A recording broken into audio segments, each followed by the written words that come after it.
दोस्तों, पिछली कक्षा में हमने संघात्मक व्यवस्था के बारे में जाना था। किस व्यवस्था के बारे में? संघात्मक व्यवस्था। यदि अभी तक आपने वह वीडियो नहीं देखी तो पहले आप उस वीडियो को देख लीजिए, क्योंकि उस वीडियो का कुछ पार्ट इस वीडियो में भी होगा। क्यों? देखना। आज जो हम पढ़ेंगे केंद्र राज्य संबंध। क्या पढ़ेंगे? केंद्र राज्य संबंध। इसके बारे में जैसे ही हम जानेंगे तो हमें कुछ संघात्मक व्यवस्थाओं का उदाहरण लेना पड़ेगा। तो इसी के साथ शुरू करने से पहले मैं आपको बता दूं कि मैं हूं प्रशांत कुमार और आपका स्वागत करता हूं PKPSTRG अकेडमी यूट्यूब चैनल पर। तो दोस्तों, आज हम क्या पढ़ेंगे? आज हम पढ़ेंगे केंद्र राज्य संबंध। तो आज की जो हेडिंग होगी वह हेडिंग होगी केंद्र राज्य संबंध की।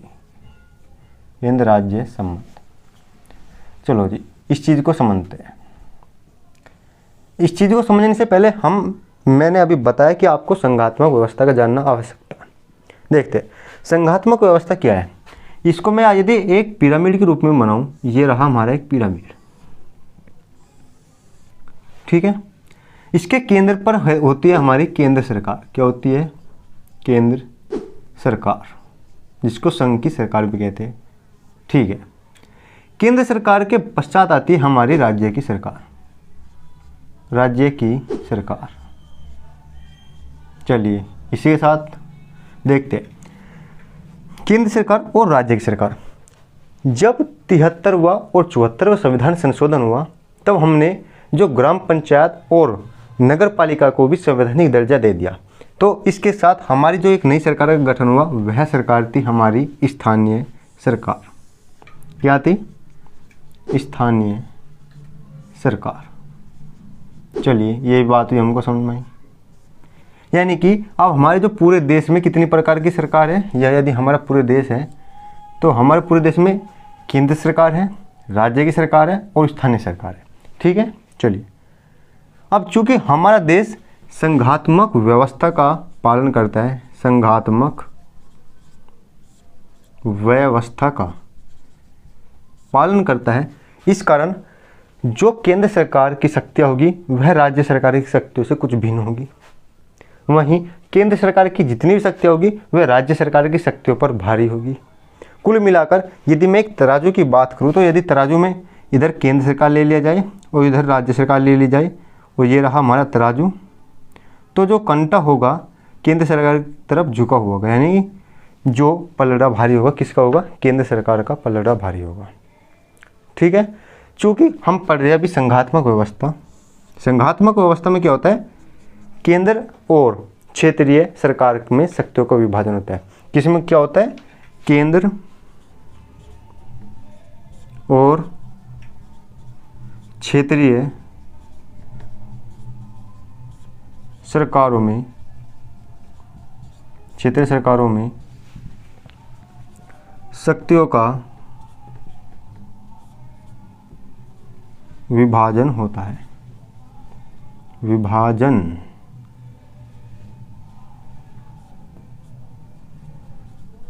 होता है। चलिए, किसमें? संघात्मक व्यवस्था में। यह विभाजन किस प्रकार होगा, किसको कितनी शक्ति मिलेगी, इसी के बारे में हमारे संविधान में दो भाग बताए गए। एक भाग है हमारा 11, एक भाग है हमारा 11 और एक भाग है 12। एक भाग है हमारा 12। देखना, जो 11वां भाग है वह 11वां भाग केंद्र और राज्य के मध्य विधायी और प्रशासनिक संबंध को बताता है। क्या? विधायी और प्रशासनिक। प्रशासनिक, यार कैसे लिखे? प्रशासनिक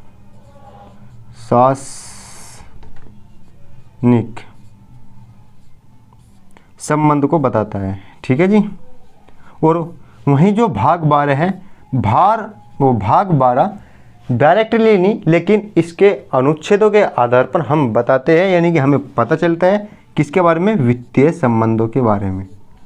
वित्तीय संबंधों के बारे में, ठीक है ना दोस्तों। फिर मैं बता दूं, जो केंद्र राज्य संबंध का अब जो डायरेक्टली जो भाग है वह भाग 11 है, जिसमें पूरा वर्णन किया गया है किस किस पार्ट में? विधायी और प्रशासनिक संबंध के रूप में, ठीक है ना। विधायी और प्रशासनिक संबंध के रूप में यदि मैं विधायी संबंध की बात करूँ, कहाँ है ये विधायी संबंध, ये रहा विधायी संबंध। तो विधायी संबंध का जो संविधान में आर्टिकल है, कहाँ से कहाँ तक है, विधायी संबंध में संविधान में जो आर्टिकल है 245 से 256 और 55 तक, कितना 245 से 255, ठीक है। यदि मैं वहीं बात करूँ प्रशासनिक के बारे में, तो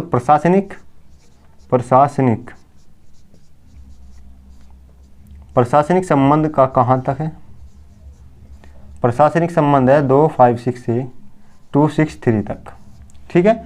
और इसके बाद अलग अलग अनुच्छेदों के आधार पर हम वित्तीय संबंधों को भी पढ़ेंगे, ठीक है। तो अभी हमको पढ़ना है विधायी संबंध। आज की कक्षा में हम विधायी संबंध के बारे में ही जानेंगे, आने वाली कक्षाओं में हम जानेंगे प्रशासनिक और वित्तीय कक्षाएं। दोस्तों यह जो पार्ट है केंद्र और राज्य संबंध का, इसके 2 से 3 लेक्चर हो सकते हैं। कितने लेक्चर हो सकते हैं? 2 से 3 लेक्चर। चूँकि हम इसमें थोड़ा सा डिटेल से पढ़ेंगे और टाइम लेकर पढ़ेंगे, तो आप चिंता ना करिए। चूँकि हम विधायी संबंध पढ़ने की कोशिश करेंगे आज, तो हम आज समझते हैं विधायी संबंध कैसे है। तो इसका मैं एक बार और रिवीजन करा दूँ आपको। देखिए, हमारे जो शीर्ष पर है केंद्र सरकार, केंद्र सरकार के बाद आती है हमारी राज्य सरकार, और राज्य सरकार के बाद जो 73वां और 74वां, मैं वो लिख देता हूँ इसके, 73वां और 74वां संविधान संशोधन के द्वारा स्थानीय सरकार को जोड़ा गया था। यानी कि पहले 2 स्तर की सरकार थी, केंद्र और राज्य, फिर त्रिस्तरीय सरकार स्थानीय सरकार को जोड़ा गया। स्थानीय सरकार यदि आप जानना चाहो, देखना, ग्राम प्रधान, जिला पंचायत, नगर निगम और ये महापौर वगैरह वगैरह जितने भी है, ये सब स्थानीय सरकार में ही आते हैं। और राज्य की सरकार आप जानते हैं मुख्यमंत्री की सरकार, और केंद्र तो सब जानते हैं मोदी जी वाली, ठीक है। चलिए, फिर संघात्मक व्यवस्था कैसे होती है, देखो, जिसमें केंद्र और क्षेत्रीय सरकारों में शक्तियों का विभाजन होता है, वहाँ होते हैं संघात्मक व्यवस्था। इस संघात्मक व्यवस्था में केंद्र और राज्यों की जो शक्तियों का बंटवारा होगा, किस आधार पर होगा, वो बताया गया हमारे केंद्र राज्य संबंध में। किसमें बताया गया? केंद्र राज्य संबंध में। तो केंद्र राज्य संबंध में भी भाग 11 में बताया गया है, और भाग 12 में इनडायरेक्टली रूप से वित्तीय संबंधों का वर्णन है। भाग 11 में है विधायी का, वो विधायी और प्रशासनिक का संबंध, जिसमें विधायी का है 245 से 255, और जबकि प्रशासनिक का है 256 से 263। चलिए, इसी के साथ अब हम शुरू करते हैं अपना विधायी संबंध, यानी कि केंद्र राज्य संबंध में विधायी संबंध क्या है। ठीक है दोस्तों, चलिए मैं इसको रब कर रहा हूँ। मैं ये रहा रब। दोस्तों, वीडियो आपको मुझे लगा है कि अच्छी लग रही है, मेरा जो मानना है। यदि आपको वीडियो अच्छी लग रही है तो इसको अभी एक काम करो, तुरंत के तुरंत लाइक करो। देखो लाइक कैसे होता है, LIKE, ठीक है। और लाइक करने के पश्चात यदि चैनल पर नहीं हो तो इसको सब्सक्राइब करो। क्या करना है? सब्सक्राइब। और यदि सब्सक्राइब कर चुके, लाइक भी कर चुके, तो एक कमेंट लिख देना, कमेंट, ठीक है। तो आपको 3 काम करने के साथ साथ एक काम और कर दो, चलो जब इतने कर ही रहे हो तो व्हाट्सएप खोलो और अपने ग्रुप में इसको शेयर कर दो, ताकि दोस्त देख सके मेरे लेक्चर को, ठीक है। चलिए अब देखते हैं हम इसका विधायी संबंध। हेडिंग थे इसके विधायी संबंध की, विधायी संबंध देखते हैं। आर्टिकल 245 में कहा गया है, आर्टिकल 245 में कहा गया है कि केंद्र के लिए अर्थात पूरे देश के लिए जो कानून बनाएगी, कौन बनाएगी? संसद बनाएगी। हम इसको इस प्रकार भी लिख सकते हैं, संसद, संसद पूरे भारत, भारत नहीं, संसद केंद्र के लिए कानूनों का निर्माण करेगी, कानूनों का निर्माण करेगी। ठीक है दोस्तों। दोस्तों PPT तो है नहीं मेरे पास, अब मैं एक जुगाड़ बताऊंगा। अब मैं कैसे पढ़ा करूँगा आने वाली वीडियो में। मेरे हाथ में होगा मोबाइल, ठीक है, और आपको इस साइड मोबाइल की रिकॉर्डिंग दिखाई दे रहेगी, ठीक है। अब देखना तुम होगा क्या, मैं मोबाइल में से टॉपिक लूँगा और आपको उस टॉपिक का मैं इस पे वर्णन करूँगा, बिल्कुल बेस्ट डिट्टो सेम। आपको इतना बेस्ट और समय से पूर्ण कोर्स कराने के लिए मैं ये कोशिश कर रहा हूँ, ठीक है। अब मैं बार बार ये लिख रहा हूँ तो फिर मुझे लिखने की ज़रूरत नहीं होगी, केवल आपको लिखा लिखाया भी मिलेगा, सब चीज़ मिलेगी, लेकिन मेरी एक्सप्लेनेशन आपको बोर्ड पर ही मिलेगी, ठीक है। ये एक नया मैं कदम उठाने जा रहा हूँ, तो आप मेरे इस कदम की पहले बताइए कि सही है अथवा गलत, मुझे कमेंट में लिखकर बता दीजिएगा, ठीक है दोस्तों। चलिए फिर आते हैं अपने टॉपिक पर। तो इसकी जो चर्चा थी किस अनुच्छेद की चल रही थी, ये अनुच्छेद चल रही थी हमारी 245 से, ठीक है। ऐसे ही राज्यों के लिए जो कानून बनेगा, राज्यों के लिए कानून कौन बनाएगी? राज्य विधानमंडल, राज्य विधानमंडल, ठीक है। राज्यों के लिए कानून राज्य विधानमंडल बनाएगा। चलिए दो बात होगी अनुच्छेद 245 में कि केंद्र के लिए जो कानून बनेगा, यानी कि हमारे देश के लिए कानून बनाएगी कौन? संसद बनाएगी। और राज्य के लिए कानून कौन बनाएगा? राज्य विधानमंडल, ठीक है। अब देखते हैं, एक आर्टिकल है हमारा अनुच्छेद 246। अनुच्छेद 246 में कितने आर्टिकल? 246 में 3 सूचियों का वर्णन है, बड़ा सा लिखा 3 सूचियों का वर्णन है,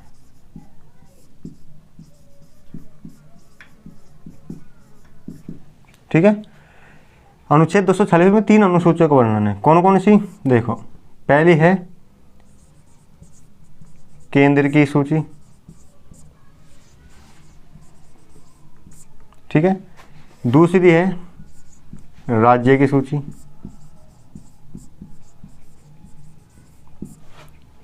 और तीसरी है समवर्ती सूची, ठीक है। अब देखते हैं, हमें प्रत्येक के बारे में जानना है। केंद्रीय सूची, राज्य की सूची और समवर्ती सूची क्या है? चलिए शुरू करते हैं केंद्रीय सूची और राज्य की सूची के बारे में।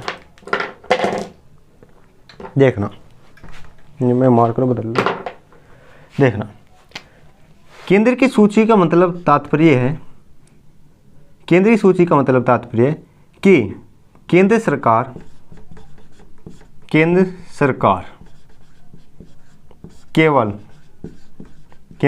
केवल राष्ट्र हित के लिए कानून बनाएगी, राष्ट्र हित के कानून बनाएगी, ठीक है। राष्ट्र हित के कानून यानी कि उसमें कौन कौन से विषय होंगे? तो उसमें वे विषय होंगे जो राष्ट्र के हित के विषय है, यानी कि विषय कौन से होंगे? इसमें राष्ट्र हित के विषय होंगे, राष्ट्र हित के विषय होंगे। राष्ट्र हित के विषयों पर केंद्र सरकार उन पर कानून बनाएगी। तो जैसे कि राष्ट्र हित के विषय कौन से होंगे? जैसे कि रक्षा के होंगे, रक्षा का विषय एक राष्ट्र हित का विषय है। और दूसरा उदाहरण है अंतर्राष्ट्रीय संबंध के बारे में, अंतरराष्ट्रीय जितने भी संबंधित कानून होंगे उनके अंतर्राष्ट्रीय संबंध में, ये सब कौन से बनाएगी? केंद्र बनाएगा, ठीक है। देखना, केंद्र सूची में जो विषयों की संख्या है, केंद्र सूची में कितने विषय वर्तमान में? 98 विषय है। केंद्र की सूची में अब तक 98 विषय है, ठीक है। चलो जी, अब बात करते हैं राज्य की सूची के बारे में। किसके बारे में? राज्य की सूची। राज्य की सूची का तात्पर्य है कि केवल राज्य विधानमंडल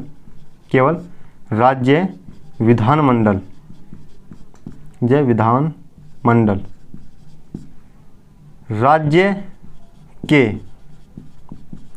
विषय के लिए कानून बनाएगा, यानी कि जो विषय राज्य के लिए है केवल उन्हीं विषयों पर राज्य विधानमंडल क्या करेगा? कानून बना सकता है। जैसे कि इसका एग्जाम्पल यदि मैं दूं, जैसे कि शिक्षा, एजुकेशन, ठीक है, शिक्षा हो गई, कृषि का भी ये जो विषय है इसका ये इत्यादि। शिक्षा और कृषि का जैसे विषय है तो राज्य सूची के विषय, तो इन पर कानून कौन बनाएगा? राज्य विधानमंडल, ठीक है। वर्तमान में कितने जो इसके विषय है? तो वर्तमान में इसके विषय है 59 विषय। कितने विषय हैं? 59 विषय है वर्तमान में। चलिए ठीक है, अब बात करते हैं समवर्ती सूची के। देखना, समवर्ती सूची से तात्पर्य ये है कि इस पर केंद्र, इन विषयों पर केंद्र और राज्य विधानमंडल, यानी कि राज्य विधानमंडल कानून बना सकते हैं। राज्य विधानमंडल कानून बना सकते हैं। समवर्ती सूची का तात्पर्य ये है, ठीक है। केंद्र और राज्य विधानमंडल कानून बना सकते हैं, बिल्कुल राइट। देखना ऐसे कौन कौन से विषय हैं, देखते हैं। इसका भी एग्जाम्पल देखते हैं। फॉर एग्जाम्पल जैसे कि बेस्ट इसका उदाहरण है कृषि। कृषि जैसे कि अभी कृषि कानून बनाए थे, कृषि कानून में किसने बनाए थे, केंद्र सरकार ने, ठीक है। लेकिन कृषि के संबंधी यदि कुछ प्रावधान चाहती तो राज्य सरकार भी बना सकती थी, ठीक है। चूंकि ये किसका विषय है, समवर्ती सूची का विषय है। अब आपको एक बात बताता हूँ जो ताज्जुब की बात है। कौन सी बात है, ताज्जुब की बात। आर्टिकल 254 में, आर्टिकल 254 में लिखा हुआ है कि संसद समवर्ती सूची के विषय में जब कानून बनाएगी, संसद समवर्ती सूची के विषय में जब कानून बनाएगी तो राज्य विधानमंडल उस कानून को मानना, मतलब राज्य विधानमंडल उस कानून को मानना अनिवार्य होगा। पहली बात। दूसरी बात लिखी हुई है, यदि समवर्ती सूची में राज्य विधानमंडल कोई कानून बना देता है, समवर्ती सूची में राज्य विधानमंडल कोई कानून बना देता है और उसी कानून को संसद भी बनाती है, तो उस राज्य में संसद द्वारा बनाया गया कानून ही लागू होगा। उस राज्य में संसद द्वारा बनाया गया ही कानून लागू होगा, ठीक है। तीसरी बात सुनो, देखो तीसरी बात है, यदि राज्य विधानमंडल किसी कानून को, मतलब कि उस कानून में कुछ त्रुटि है, राज्य विधानमंडल द्वारा बनाए गए कानून में कुछ त्रुटि है, तो संसद द्वारा बनाए गए कानून उस राज्य में लागू होंगे। और कहाँ तक लागू होंगे, जहाँ तक उस राज्य विधानमंडल के द्वारा बनाए गए कानून में त्रुटि है, ठीक है। यानी कुल मिलाकर उस त्रुटि वाले पार्ट को हटा दिया जाएगा और संसद द्वारा बनाए गए कानून का पार्ट जोड़ दिया जाएगा, ठीक है। एक और बात जो बिल्कुल ताज्जुब की बात है, देखना, यदि राज्य विधानमंडल द्वारा बनाया गया कोई कानून, यदि राज्य विधानमंडल द्वारा बनाया गया कोई कानून संसद के कानून के विरुद्ध है, यदि राज्य विधानमंडल द्वारा बनाया गया कानून संसद के कानून के विरुद्ध है, तब भी वह उस राज्य में लागू हो सकता है केवल एक शर्त पर, यदि उसको राष्ट्रपति अनुमति दे दे। यदि उस कानून को राष्ट्रपति अनुमति दे देगा तो क्या होगा, वह कानून उस राज्य में लागू हो जाएगा, चाहे वह उस कानून पर संसद ने अपना अलग कानून क्यों ना बना रखा हो। किसकी अनुमति से होगा, राष्ट्रपति की अनुमति से। तो हम बात कर रहे थे समवर्ती सूची के बारे में, हमने पढ़ा आर्टिकल 254 और 255 की बात थी, ठीक है। तो आज हमने जाना विधायी संबंध के बारे में। तो दोस्तों आने वाली वीडियो में जानेंगे हम प्रशासनिक संबंध के बारे में, और इसके आने वाली वीडियो में जानेंगे इसके वित्तीय संबंध के बारे में। तो इसी के साथ दोस्तों मैं इस लेक्चर को समाप्त करना चाहूँगा। धन्यवाद। जय हिंद, जय भारत।